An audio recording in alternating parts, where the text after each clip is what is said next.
experience is the experiment.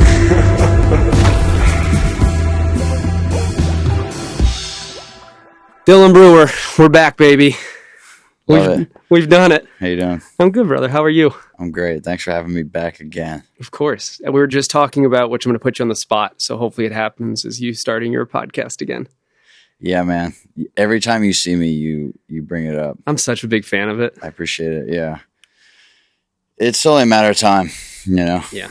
It was just like a lot of work, but I think there's some exciting things that you have going on, and maybe it'll be a nice little resurgence of mine. Absolutely. It's definitely, if it's not the only thing you're doing or pretty close to it, it's just way too time consuming sometimes. Yeah. Yeah. It still serves an important like avenue in what I want to do in my life too. Mm-hmm. I think it served as like, it was a focal point during COVID, you know? Absolutely. Other stuff comes in and then you're like, all right, that's more important. But why I did it in the first place is like still important to me. And so it's like, what was that reason? Just like, I think, the best parts were just being vocal, like knowing I was a very opinionated person about music and the industry and whatever. And so it was just like a platform to just like express my opinion on that instead of just like to my same 3 or 4 friends. And then I met a lot of people from it, you know? Do you want to talk? She wants all the attention. I met tons of artists from it. Yeah. And actually that's the second. The third was just, it was like every other week, 3 hours straight, not even looking at my phone. It was just pure conversation, good times.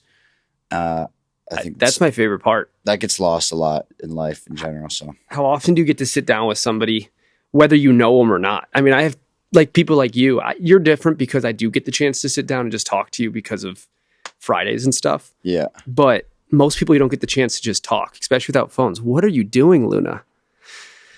She's gonna. Amazing. There you go. Stay over here. There you go, Loons. Okay. She's gonna fucking new guest this time around. But yeah, it's definitely, there's something about having that time without the phone that's just fucking, it's necessary. And it, no matter how I feel before the podcast, the second I turn it on and I sit down and I realize like my shoulders can drop. I'm good to go. Yeah. It's like the greatest relief of the week. Yeah. I mean, when you work in music, you're meeting artists, you work with artists.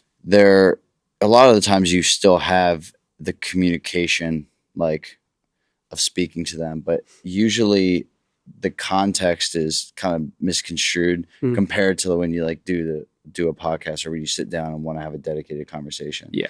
You know, usually it's like about work, or usually you're wearing a certain kind of hat. So what you're saying is maybe a little bit skewed. I mean, I'm not like disingenuous with most of the stuff I say, but sometimes, you know, it's like there's a time and place for everything. Yeah. There's a professionalism that's expected too. You know, like when you're at your job and you're not the only person whose food is on the table there. Yeah.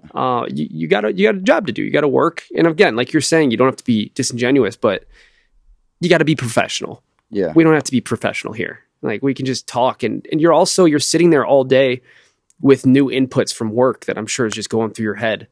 And then it gives you the opportunity to put it on the table, whether it's right or wrong. Having that space to talk about it it's invaluable. Yeah.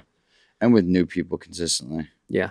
That's another thing. Because you talk to the same people, then you start getting into a loophole. That's like with any job. Happens a lot in music because you work with people. And so it's, you know, the people is the product, whatever it is.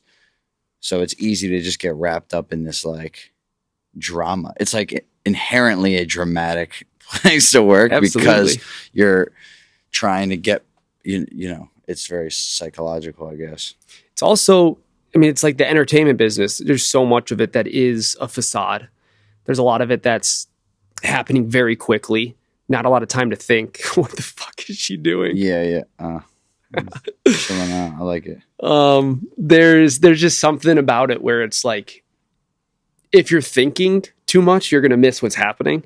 Yeah. And it's just kind of go. So having this place to just not have to worry about what's happening next is nice. That's a good point. What was we were just kind of talking about it, but what was an episode from your podcast that you really loved doing, and why? The other one I really liked was the one with Nick Lang and Mike Del Rio and Costa. Yeah. Those dudes are just their depth of music is insane. Yeah. They were just on a whole different like turn of genre. And I was like, I can't follow. I felt for like not the first time. It's kind of a egotistical thing to say, but I felt like I was like, oh, I can't follow where these guys are going. Like they're talking as if they like were currently studying like different corners of the world from like the 70s and like classical music and like just like really throwing crazy references. I was like, you guys are geniuses. Like you guys really are connecting corners that most people who I know don't even know music about. So that was a fun episode. The one with Flosstradamus and Mickey was great because we went live and that was like a fun one. They also just have they're so close. Yeah. That it's fun to watch them like bicker, but also like really enjoy each other's company. Yeah. I mean, Kurt is like, he's an opinionated guy. So he's very outspoken. Yeah. And we were just like smoking cigars and shit. I would say Mickey is too. Yeah, they both are.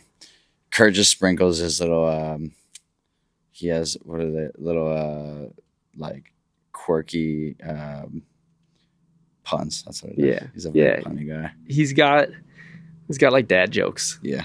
But he's a really obviously he's a really good dude. But he's a really smart guy. He's got really interesting takes, and he's seen an industry start and flourish. Yeah. Like not many people you meet were around for, obviously wasn't there for the beginning of like the G house and the tech house days in the EDM world, but he was at the beginning of when it went mainstream, was one of the biggest artists in the world as far as in that genre. I find people who are electronic artists typically tend to get like just in marketing in general, like music marketing in general.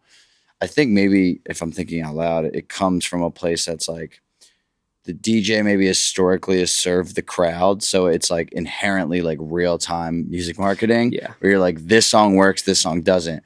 Obviously a lot of these people are making their own music and they're like creatives in that, right? But I think inherently in the genre, there's something that's like serving the club, serving the dance floor, serving the, absolutely, you know, and there's all these multiple versions of that sort of dance genre, but still I think there's a different approach to them being like an artist where, you know, your songwriting and like lyrics aren't just on the forefront of the genre. Yeah. Right. And so there's something a little bit less personal in the sense of like storytelling maybe. And you're just like creating music and melody and different sounds. I mean, you're exploring sounds, you're using, you know, new equipments and newer genre, at least in his sense. Yeah, it definitely comes from a different place. It's got different purpose behind it. Yeah. And I've done both. I used to DJ. That was my life for a long time. And I played shows and played festivals, and that was it. And there's something about being on stage where you don't have to play an instrument or sing or do something of that nature, where you get to really see everybody there and connect in that way, versus because you don't have the lyrics that you're singing to them or the instrument you're playing to add that connection between them. Yeah. Well, it's almost like the music itself is more of the performance, and there's other elements to the performance than when you see you see a good band. There's chemistry that you can tell. There's certain musicianship that you can see that resonates. The way the person's singing, there's a lot more layers when it comes to adding those other ingredients. A lot of the dance stuff or EDM or whatever it may be, you know, there's crazy ass light shows, and then there's, you know, drops, and there's moments of other added, you know, design elements to the show. That's part of the creative. It's also it's like a bunch of nerds, a bunch of people who are using technology to create art. So there's this automatic, like the TikTok world is very good at marketing. I think it's because their understanding of technology and how people use it, not just how they use it, is so high that like if you're gaming enough, you know what you want to see in the game. If you're whatever you do, if you do it enough, you understand it, you know the nuances of what you're looking for. And I think that's what pretty much electronic music was. It was like, how do we get these noises and make people want to Right. listen to it? You have to really push it. It's a very progressive genre, Yeah. you know. Yeah, that's a good point too. So kind of, I know we've done one before, but just give everybody a little explanation of what you do. Yeah, so I work at Epic Records, part of Sony Music. Sort of threefold job. I mean, marketing, product management, and then recently doing experiential. And so those are all three different things, essentially, even though it's like one job. Product management's more of like the, internal communication amongst the entire label and the departments, and essentially taking the message that we're going to market right up from the artists and making sure the entire team of people are aligned with what that message is and what that vision is. So you're like the veins of the company. You're the core, you're the centerpiece, and you're ultimately kind of managing all these other departments. You're like the centrifuge of all of that. Because there's a lot of artists on the roster. I mean, a lot of the times you are trying to get everyone to pay attention to your artist because there is so many people and you can only prioritize so many. But you are talking to the artist and manager every day and you want to see them win. So they may not be as like, again, priority or bringing as much revenue, for the label or whatever because of the model that's been instated, but you still are trying to find internal champions. I mean, that part is fun. It's more psychological because it's the people who you work with every day. So you have to be a person who's passionate. You have to be a cheerleader. You have to be someone who is likable to a degree because at the end of the day, the accountability can sort of get lost a bit, like just across the board again with like if an artist is not a priority, but then who's going to care? I always say, well, there's the interns get really excited, right? Assistant, like all these younger people who really want to do stuff and don't have kids and don't have a family. They're going to be people who actually like get really, really passionate about wanting to work. Maybe a new artist who deserves development, but isn't as far along or got signed off of a cosign or, it doesn't mean they shouldn't get a deal or they're not deserving of a team, but it does just take a little bit more work if there's not other people involved. So that's, And we were talking about this earlier. And I work for a label, smaller label, but a label, and working for a label, because we both started as musicians, producers, whatever in that world, and working for it, you start to realize that everything goes both ways. You can have an artist who's screwed over, but you can also have an artist who's screwing people over. It's like an equal effort sort of world. And I had such I had such a regular look at it before I started working for the label of the only reason something can go bad is if the artist gets fucked over. And then you start realizing that there's like what it takes to be an artist of a massive, massive stature. Yeah. It's a massive career. The amount of work it takes and the amount of accountability you have to take it's extraordinary. I've never seen anything like it. I didn't expect it. Yeah. Yeah. I mean, I think it's all about expectations, what we were talking about before on both sides. It's, if you're at the label, you have to understand the expectation of the artists.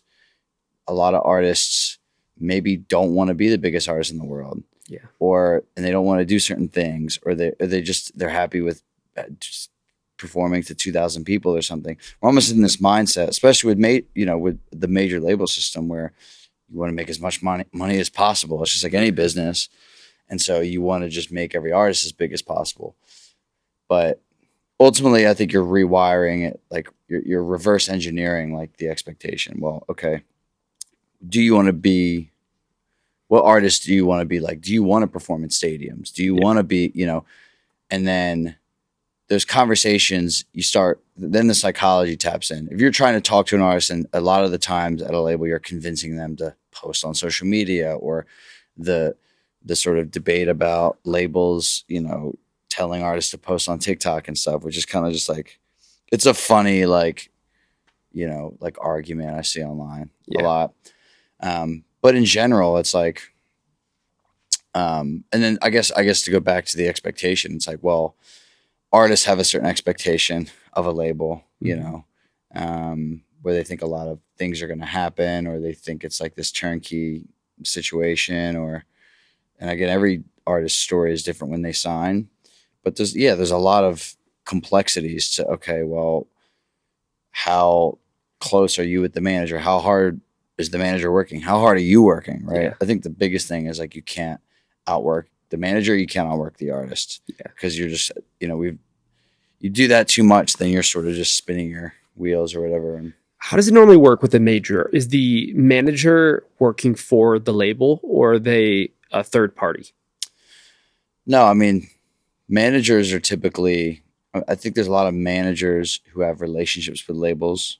There's managers who are a little bit further along who maybe are part of management companies. Maybe they brought their artist to a management company. Now they're splitting the management differently. Like maybe that management company sort of brought in not only the artist, but the manager too. That happens. Some managers are just buddies or friends, and something goes viral, and now you have someone who doesn't necessarily have the experience or the certain perspective of other more, of other better managers. Absolutely. Some artists don't have managers. Sometimes someone at the label is serving as the artist manager, which is never a good idea. Yeah. Good situation. Is that common?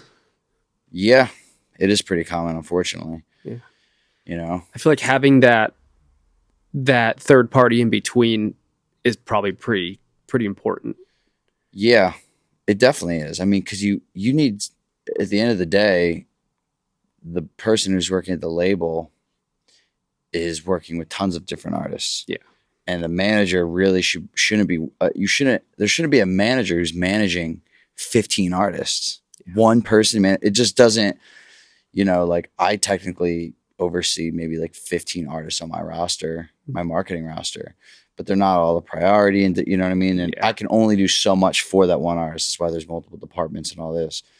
Whereas a manager, there's a certain kind of mindset that they have to have. They have to really they really want success for the artist, almost like they have to feel like they are part of the project. I think at the end of the day, most of the time, managers are more on the chopping block because they're not on salary. A lot of these people they're living just like an artist is. Maybe they're living off of the advance that they're getting 20% of or something. Yeah. And there's also cases where like you see a lot of managers just come for money too, and you're like, how are you making a living? Just because you manage this one artist, and I'm talking indie, signed, whatever. Oh yeah. Oh, and all they do is just manage artists, and you're like, how do you make a living? Yeah. And so I think naturally that becomes an avenue because money is not need. Yeah. It's not necessary or needed. Do you think that? Which one do you think makes a better manager? Somebody who doesn't have to worry about money, therefore they can kind of go all out, or maybe the opposite, somebody who needs the money so badly that they're hungry.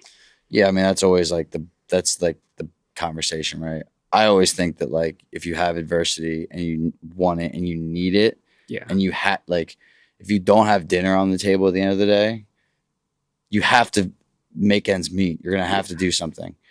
I always think that's going to get you further along. Yeah. I mean, this is like an age-old conversation. If you have $100,000 sitting in your living room, and you can take that and work and grow your artist over 2 years, that's cool too. It's really all about like your perspective, how your parents raised you, like what do you want? What's your passion? What drives you? Yeah. If money just makes you more comfortable, it becomes more of just like a human level thing. Yeah. No, that's definitely true. And I guess it's like what we were talking about the other day on the walk is like, sometimes you put yourself in a situation where you're like, hey, you know what, fuck it, I'll figure it out. And then you get to the point where you have to figure it out. And it becomes something that you realize like, you can fit this into your life and make it work. You just sometimes need to just kind of go for it and do it. Yeah. And like, if you worry too much about being hungry, you might not jump into it. But also like that's a weird dichotomy because if you wait to be wealthy in order to do the things that you think you can do, you could be waiting forever. Yeah. Or you could be waiting a day. You never know. Yeah. There's need and then there's want. Yeah. And there's the success stories span both of them. You know, you could look at any big artist and say, well, they came from money. They came from money. These artists didn't come from money. Yeah. You know, I think the documentary story is more exciting when they don't come from money. You know, rags to riches type. Like that is a more encouraging story. But there's certain artists that have their head on straight that came from some money, and you know, and nepotism's like a, you know, there's a whole other debate on that and stuff. And it's like, you know, I think it's all at the end of the day is being grateful of the situation that you have and that you were given or whatever. And it's the kind of growth you see for yourself and for the other people who you can bring up around you, you know? Yeah. Yeah. I guess a lot of this is just like a good head on your shoulders with a lot of money is going to be a good head on your shoulders. Yeah. It's just, what are you going to do with it? Yeah, exactly. And it's the work that goes behind. And that's also part of it is just because you have money doesn't mean you're not putting in work. And that's something I see a lot too, is like I've seen this a lot with people who've been on the podcast that maybe found success on TikTok or on whatever it is first, then they go into music. And of course there's all the people, there's the Logan Pauls of the world that had the money, so we got the studio time, and that's all it was. Mm-hmm. But like some people, just because they found success somewhere else first, doesn't mean that they're not working just as hard as you to get the next gig, to get the next goal going. Yeah. It's all like subjective to each person's, you know. Who is Epic Records specifically like a specific category? Is that why it's off of Sony, or was it separate first then Sony bought it? I don't know the history of it too much. I know I believe in like in the early 80s it was CBS Records. And then it changed to Epic. I mean, Epic, there's history to Epic that goes way back. I think back to like Sly and the Family Stone. Michael Jackson was on Epic. Oh wow. I don't know like when it converted between, maybe it went to CBS and then went back to Epic, or I mean, it would make sense that CBS was older. It was maybe part of a larger media conglomerate or something. But yeah, I want to say the 50s since I've done the history of it, but there's nothing, I think genre wise, like it is definitely a leader in hip hop. Like obviously it, you know, I mean like most majors, like we're signing more hip hop acts and just the nature of the marketplace. But you're also riding around in in Ozzy Osbourne's, what were you guys driving around the country? An ambulance. The ambulance. Yeah, then you have some OGs like Ozzy and like Sade and Mariah Carey and people who have been signed for 20 plus years. But then you're also posting Madison Beer. Madison Beer, yeah. Which is such a cool fucking scale that you get to work with. Is there like a side of it or a world, a genre that you enjoy doing the marketing for the most? Yeah, I think it's like, okay, naturally everyone's going to be biased to the genre that they like the most at the end of the day. That's going to happen. People who say you're not biased is like just lying, right? Yeah. They're going to lean into the stuff that they naturally like more. So like, you know, I grew up on the rock and roll stuff. I mean, my dad wasn't a huge Sabbath fan, but I like, Ozzy's an OG. He's a legend. He still has. There's a certain kind of like, you want to do, you can do things, you know, again, it's all dynamic, right? So I was able to do things with Ozzy's camp, you know. I presented certain ideas that they were behind, and Sharon was like a big proponent of. And like, that doesn't always happen with bigger artists because sometimes they're like, don't even talk to us, you know? Yeah. So they were very personable with you. Yeah, I was lucky in that regard. And I sort of came in because when I first worked Ozzy, you know, it was 10 years since his last album. This was Ordinary Man a few years ago. And this is when he did the collab with Post Malone and Travis Scott. And then he brought in Andrew Watt, who was the younger producer. And so I think they wanted me to come on and bring like a younger perspective to that project. So that was cool too. I had more of a purpose than to just like work another Ozzy record and come in and be like part of something bigger. I had a purpose of like, this could be a new era of Ozzy, right? It's been 10 years since we had music. He's captured multiple zeitgeist moments through his career with Sabbath and then solo Ozzy and then Ozfest changing, you know, revolutionizing festivals and live shows, and then obviously the TV show, and then Oh yeah. he continued doing TV show, right? So there's all these different verticals he has. So to be part of something that's like, all right, well, he's in like another era. What else has he impacted culturally? So that was like a fun part with that. That's got to be such a wild experience to see. Obviously, working on it's crazy, but then when you're actually driving in that, or you're seeing a massive 50-foot blow up doll of him, like understanding that those ideas, whether they fully or partially came out of your head, and now they are at this level where it's on a major label with somebody who everybody in the fucking world knows. Yeah. Whether it's him biting the bat or his songs or just his cultural reference. Yeah. I mean, that's a really fucking, it's a really like memorable thing to get to do. Yeah. It's fun. I mean, but it's also, I get the same sort of gratification. Is that the right word? Satisfaction, whatever. From like building with the new artists that no one knows about. Absolutely. And ultimately that doesn't get enough credit because in this industry, people can just get a quick cosign, say they work with this artist, and then all of a sudden it's on their resume and they're throwing it around, and no one asks how much you were actually involved in it and what were you actually doing. Bio. And you're just like, well, Ozzy's gonna be just fine without me. Like, I'm not doing anything that's crazy, right? Like, obviously I'd like to contribute some new ideas and have new audiences listen to him. Like that, if I can get that little sliver, right? But I'm not changing the world with what's happening with him, right? But it's also one of those things that with the only way you could know that is if you had some way to go back in time and not do it. Like, it's one of those things that's so easy to say that your contribution was great, but not necessary.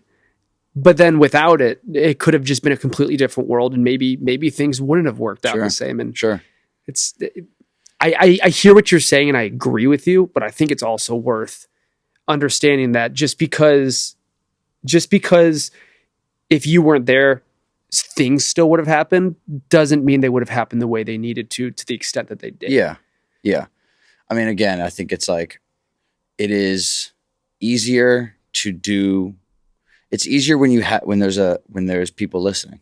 Yes. When there's people listening, you can, and especially for someone like Ozzy, you could do a lot of, like, he has done so many things right, and there's so many diehard fans that ultimately you get to a certain point, you could really do anything and everyone's still going to love it. That's like a crazy scenario. If you can get to that point where you're just so talented, you're so good, you could really do anything and people are going to be like, maybe they won't personally like the music, but they're going to respect it because you've been around for so long and you've proven yourself. Yeah. But I do think, just like, again, it goes back to like integrity of, or focus on just artist development in general. I don't think there's like enough weight put on the sort of satisfaction of a new artist. Absolutely. And the small wins. And it's all perspective, right? It's cool. It's still in this industry, it's cooler to say you work with Ozzy than it is to say you work with this new name artist. I like the idea of flipping the script, right? And having like, this is sort of what I would do if I started a label, right? There would be some sort of, and maybe some other majors do it. I think Interscope might do basically like a development incubator system sort of scenario. It's like what Max Martin does with producers. Yeah. I mean, there's a lot of different circles of people who are focusing on breaking and developing artists. Yeah. But in my experience at the label, with creative art direction, design, marketing, the focus has never come out of the label system. I don't think it really exists in general. Like, I don't think there's any big brand or business of music marketing. It really just sort of still falls on like the artist, manager, and label. Yeah. Agencies are sort of like, they have a different pathway in. But I think if there was the model of the label that put more of an emphasis on of that incubator team, mm-hmm. right? And usually it's like, well, what's cool to work on, right? Yeah. Here's a good example, because I'm like, when I worked at Google, they had a team that was Google X, right? And I think it was Google X, and it was on the top floor of the office building in New York when I worked there.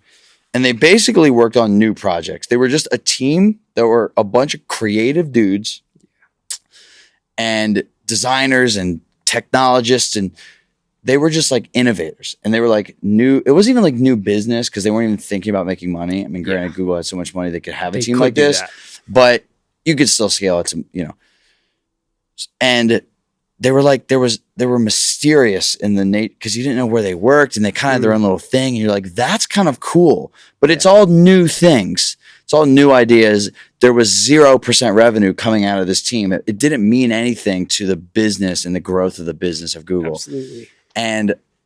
But they were the coolest. They were like, who are those people? Oh, you work on that team? That's crazy. Like Google X, you get to it was like separate. Right.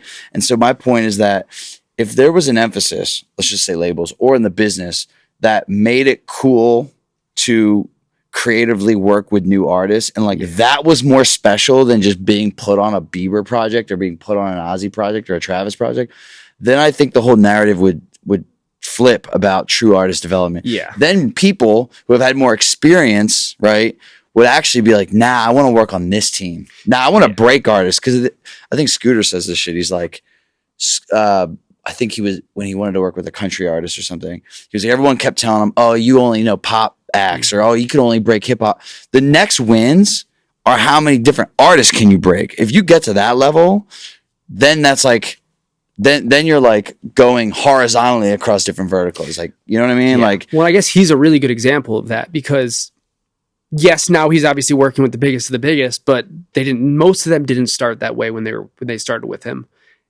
Maybe they had some leverage or whatever, but he's a really good example of somebody who's broken a lot of people. Yeah. And I agree. I think there's like a fucking thrill to that too, of understanding that what you say, first of all, has more weight than if you're in a crew of 80 people who are all doing the same thing for one person. Yeah. Yes, you could do a lot of great with it, but your voice has a lot less weight to it. Yeah. But when you're in a situation like that, and it's you and a team of 5 people, and the only thing that matters is how much energy you put into it, and it's not a forced energy.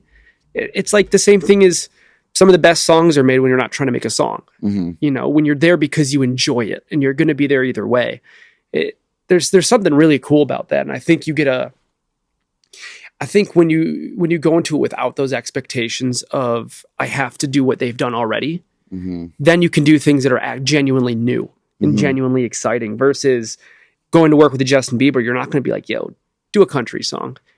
Even if he wants to, you're going to say, don't do that. That's not going to work for you. You've already done this. We know it works. Let's continue with that. Yeah. Yeah. It's just, it seems to be more of the mentality of why we started all of this and why most people in this industry started. Yeah. And I mean, there still has to be like a lot of these big artists are, the percentage of revenue is not split evenly across the entire roster, right? Yeah. For most majors, right? Like maybe there's some companies that are a little bit more even, but for the most part, you're still making most of your money off your biggest artists. It's like it leans. Totally. It's like the 80-20 rule type thing, right? Like 20% of your artists are making 80% of the revenue, whatever that sort of thing is. So I'm not saying don't put an emphasis on that because if you're a business person, you have to understand that. I just think that internally you can make an exciting culture if you create a team that's dedicated to developing artists, and like just the nature of their work and the process is more like inspiring to be a part of or something, How would that happen? Would you have to make like some sort of subsidiary of a label that's already found success where to be on that label, you're capped? Like to be on that label, you can't have this many, you have to be under this stats versus the opposite. I mean, if you want to, we can like dissect it a little bit. I think it's like, first you got to look at what do people care about, like when they work when they're growing in the industry, right? Yeah. Typically, when you have bigger artists, you get more people calling you, right? And you put your name on this and that. And typically, the hierarchy is like the older, more experienced people work with the bigger artists, right? Yeah.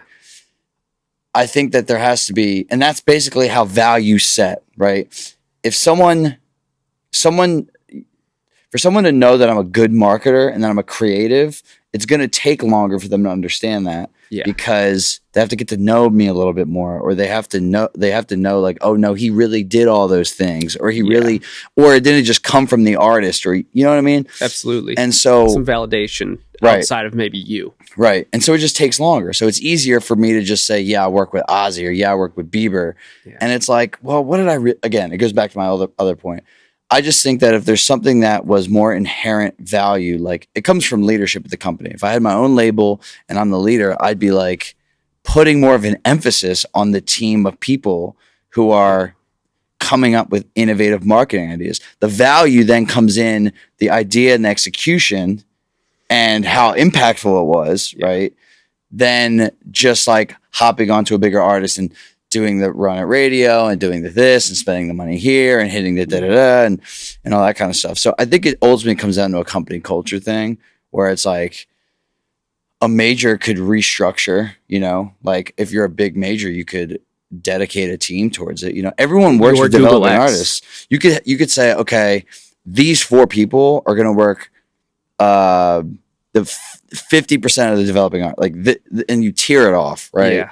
Some people, you know, it's like you make it a commodity also, where it feels like something you want to get to be able to work with new people. Yeah, just exactly. Flip the script, right? Yeah. Everyone wants to work with the biggest artists. What if you started at the label and you were actually the cool thing is to work with the newer artists? Yeah. You know what I'm saying? And the only people who find that cool are not the generalization, but when you're new in the industry and you can like have a conversation with the artists, you can hang out with them. Like that was what is exciting when I first started. Just like, oh, like you get under the hood with one artist and like I am doing so much for them and you're passionate about it, whatever. Again, you don't have that same sort of accessibility with a bigger one. I think also a lot of people aren't good at having that conversation. Therefore, they'll never be in that situation where they have that connection because just a lot of people don't know how to talk to people or aren't comfortable with it or it's not their thing. Yeah. Clearly, you and I enjoy talking to people outside of the fact that we have a podcast. That's just, that's who we are. Yeah. There's a personability to being able to connect with people in the way that you do, which I think also teaching that and promoting being a person who's going to go have conversation. Think about how long this industry told you until you are the head of the room, you keep your mouth shut. You're a fly on a wall. Yeah. Yeah. I mean, that's every internship I had at every studio growing up was that. Yeah. You have to be encouraged to get active, you know, and to bring ideas. And again, it's a culture thing. Totally. But yeah, I mean, also it's like, if you play, again, what I said before, it's like, how does the industry rate value? How do they see value? It's obviously subjective, but ultimately there's still like, what are the things like Forbes 30 under 30? A lot of people know it's fake, but that's still this kind of like weird, like award based thing that exists. And a lot of people still care about it. And there's Billboard 40 under 40. There's all these like metric award things, right, that exist. And for whatever reason, it's an industry thing. People need their ego stroked, like all that kind of. But, you know, how could there be this other sector that's like, you know, like everyone knows that this is the coolest creative team in the business that are breaking artists at a crazy speed, where they're coming out with crazy ideas. Like, I would like to be part of a label that is churning like marketing ideas, like, and executing them at a high level consistently, and then that label is known for that, and then you're actually breaking the mold. Then you become a commodity, right? And then you're not just another major label and that's been around doing the same thing its entire history. You know, a good example is like, I love that company Mischief in Brooklyn. Oh yeah, it's like MSCHF or whatever. Clothing company, right? No, so they work with like clothing brands. They're basically kind of like, I mean, you could say they're like a viral marketing agency, but they're just like way cooler. Their ideas are like, I mean, they did like that ATM machine pop up at Art Basel, where you go up and put in your card, and that it's like it's almost like social experiments. Yeah, they go up and they rank everyone based off the money that's in their bank account. That's not for a brand. That's not even like your typical agency work. It's almost like their own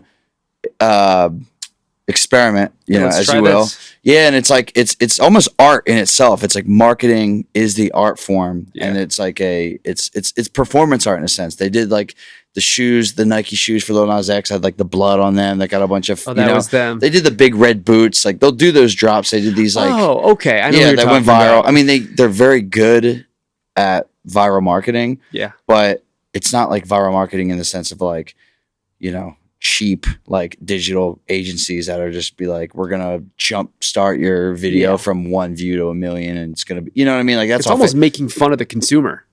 I mean, and having the consumer consuming the fact that they are the product. It's performance art. It's like to me, it's like that's true art when you have something. When it's like Banksy, like shredding his artwork in front of people, like that's just like, man, that's brilliant. It makes you the product. Yeah, exactly. Yeah, it's like, oh, it's on you now. You thought it was over there. Actually, the art's you. Yeah, and it's your reaction to everyone freaking out because you just shredded artwork that everyone valued at this certain kind of thing. Like another thing that this company did, they had, it was called like I forget what the campaign was called, but it was basically a cease and desist campaign. So they launched a bunch of like, it was like a Grand Prix branded thing. So they created a bunch of Grand Prix, like race car styled like jackets essentially, or attire.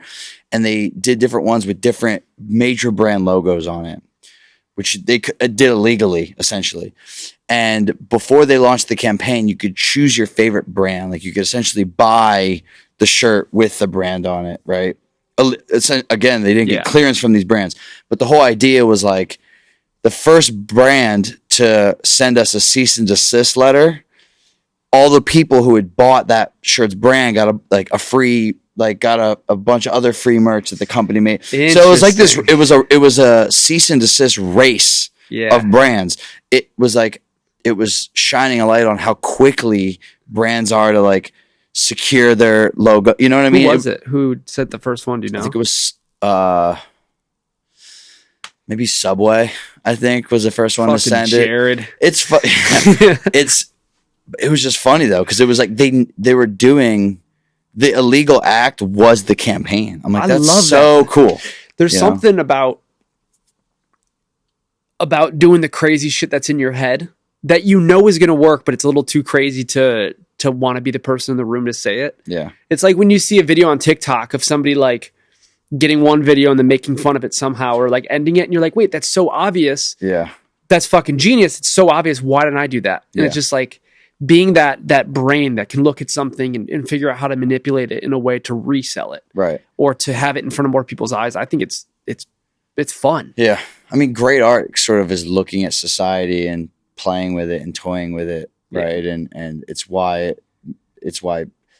good art people hate, it's divisive.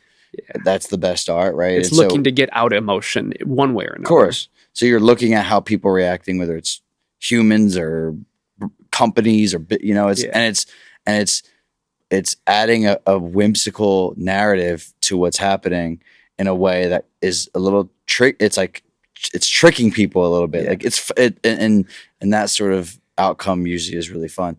So anyway, that's just like an example of a company that I admire what they do, and the way that they, how like clothing companies do like shoe drops, and they'll like number their shoe drops. They number their marketing drops, like their campaign drops. Oh, interesting. And a lot of the stuff they do, they do this like one shoe that's like remember that candy gobstopper, like the ball that would change color. They had like a gobstopper shoe that like, the more like the sole wore down, it would change colors. Layer, I'm just like, that's just like a fun idea. Like the product is the idea.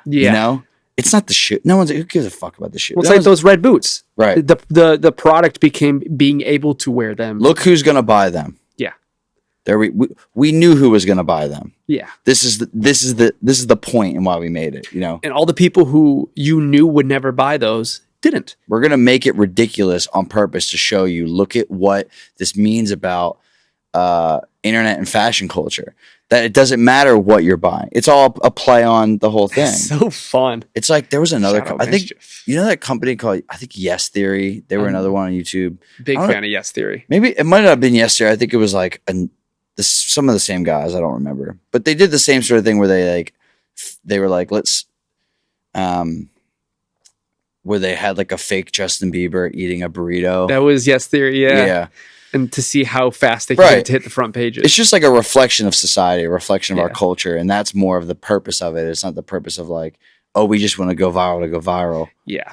Well, So- that's I really like them for that reason, because they show the dichotomy between that. Because you can do it for something like a Justin Bieber eating a burrito from the middle versus the side, and people go nuts over it. But you could also do it just with the concept of something as like mundane as you just got to give people a chance. And there's like a lot of good people in the world, and they go and they stand outside asking for somebody to go on a random vacation to Japan in 30 minutes, and they'll stand out there and they always find somebody. Yeah. And they've been going for long enough. I do believe them. I do believe they're probably doing it pretty honestly. Yeah. Yeah. And it's just having a big idea. The only thing stopping you from doing it is the determination to do it.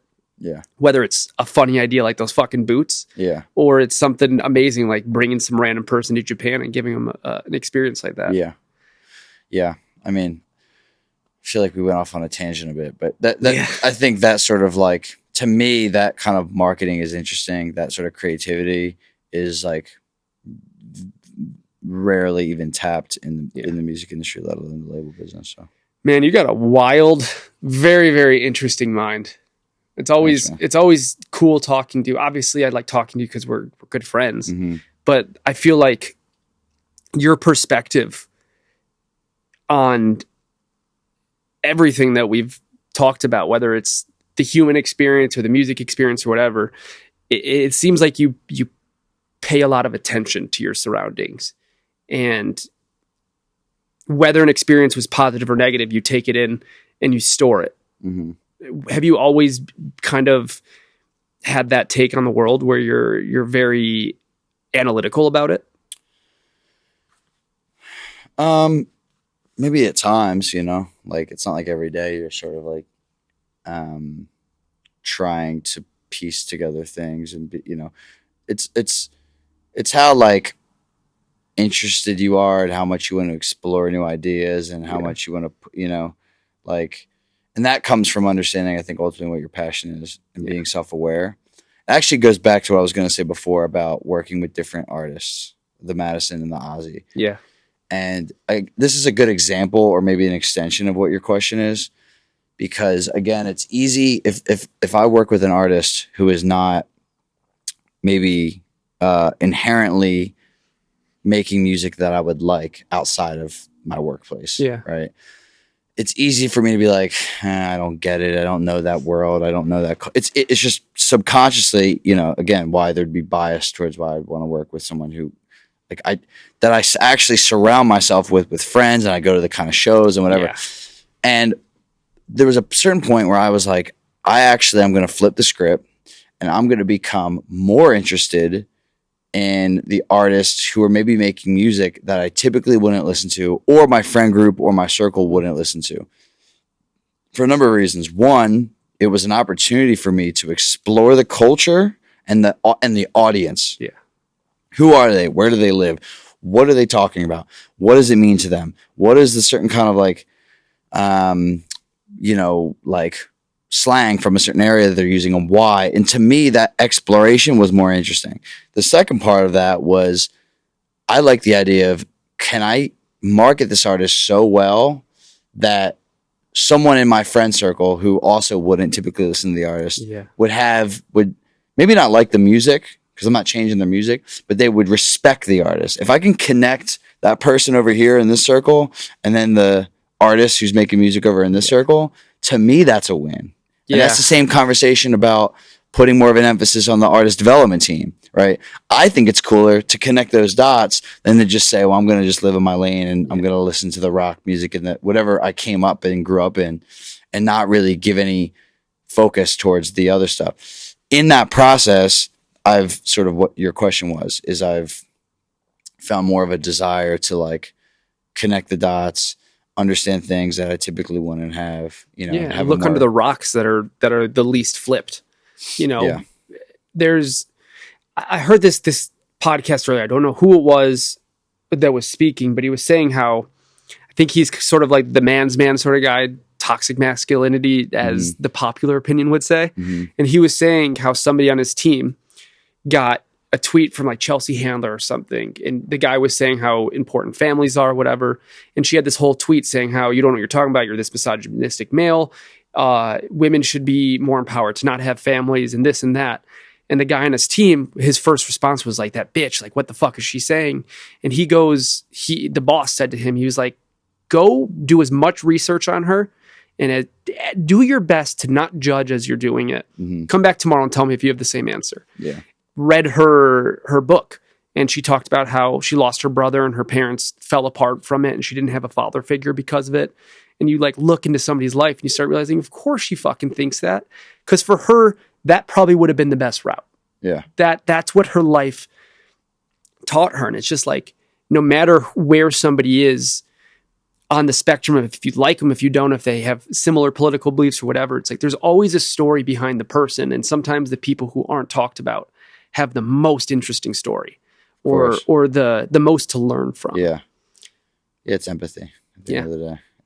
If empathy was the priority, then a lot of these conversations wouldn't, there'd be more growth than not growth, but yeah, to me, I think it's, it's like, there's always going to be an audience somewhere for an artist. Even if everyone in the room says this music's bad, this music's trash, the internet says it, there's a lane for something everywhere. And I like, to me, that's fun. I actually would have fun taking trash music and marketing it, Yeah. How can you market trash music? That's the hardest thing to market. That's when your art becomes almost more valuable than the art you're selling. Yeah. That's my point in the fucking red shoes.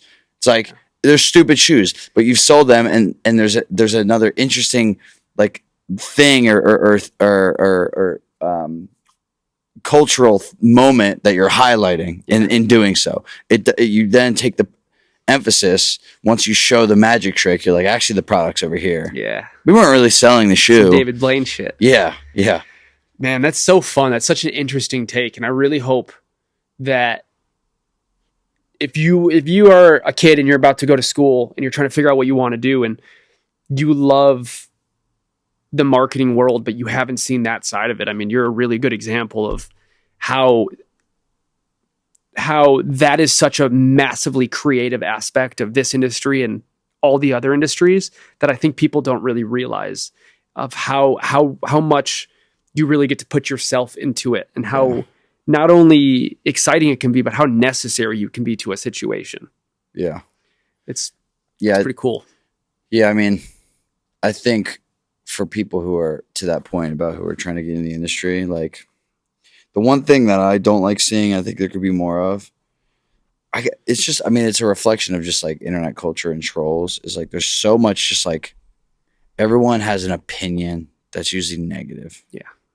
Everyone's like, this is shit music. This is not good, and because it's easier, right, to just express a negative opinion than to try to find a positive spin to whatever's happening. Yes. And again, whatever that positive spin or your negative comment is all subjective. People have different, but I do like the idea of going, well, if this artist is giving me 2 strengths and 20 weaknesses, right? They're late to everything. They don't answer my text. They are good at interviews. They're all, it's like, this is what the cards you're dealt with. Are you going to win off a 2-9 hand, or are you just going to flop? Are you going to come on, like, this is the fun part, trying to like extend yourself. And so I just think like people become a little bit, and we're all creatures of this, of like our own opinions become more important in a moment than, because it's how we express ourselves, so that's why it's like easier. But instead of like, I've tried personally to practice like, okay, if I express an opinion, a lot of people, it's inherent to vent about things if you're passionate about it. Okay, cool, you vented. All right, now take what you just said, now you cool it off a little bit, now 180 the whole thing and go, if you had a bad experience with a coworker or a friend or an artist, get it off your chest. Yeah. Right. Then go, what are 3 great things about this person that maybe, it's just something to flip the script Yeah.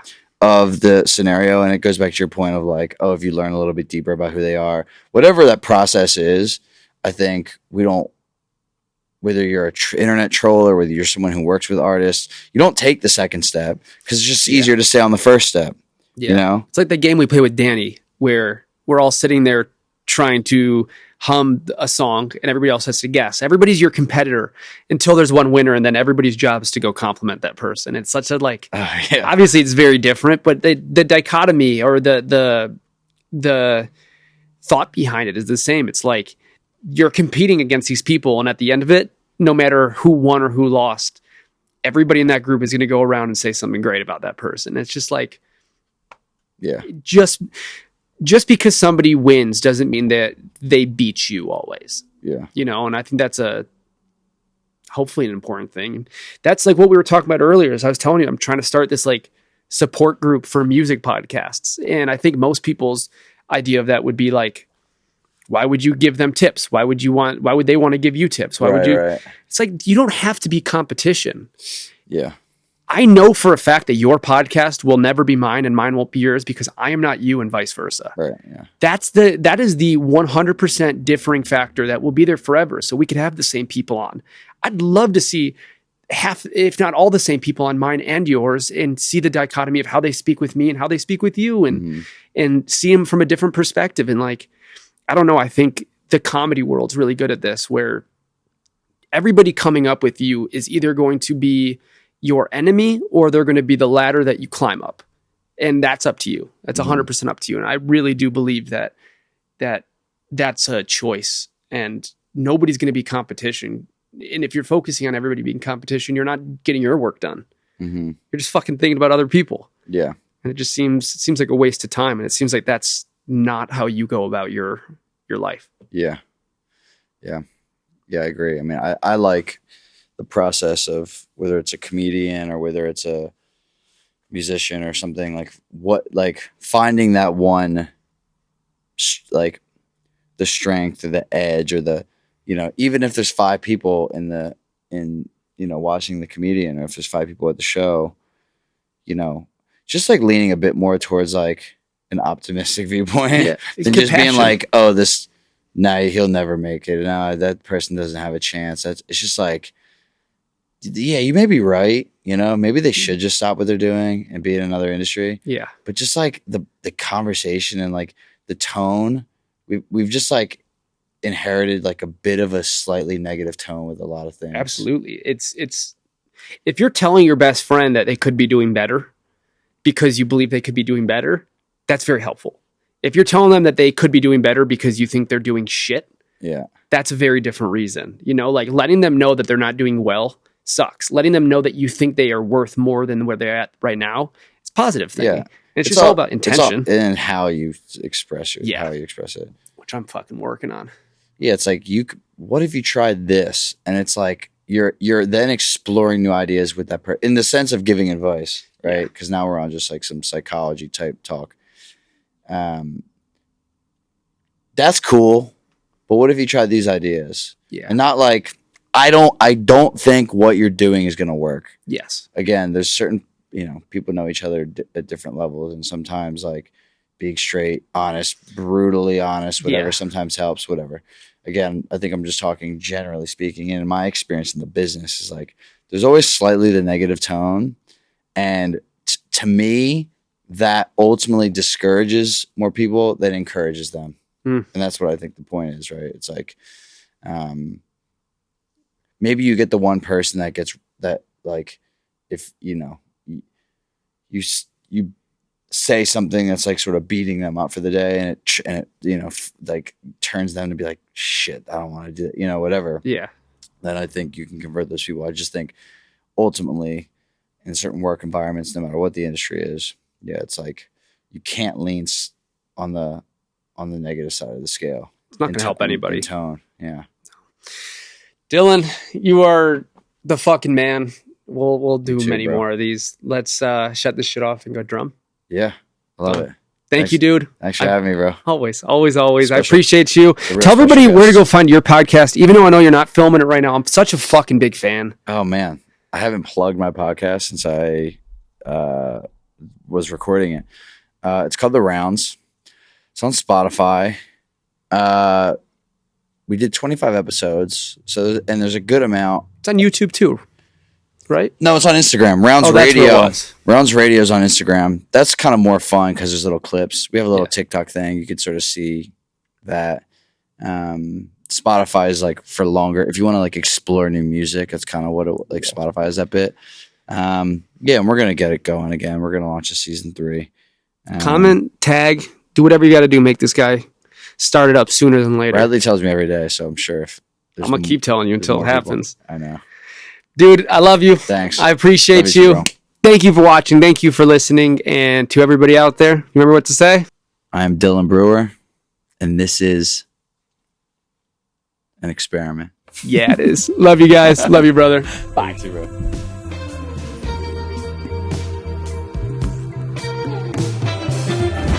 The experience is the experiment.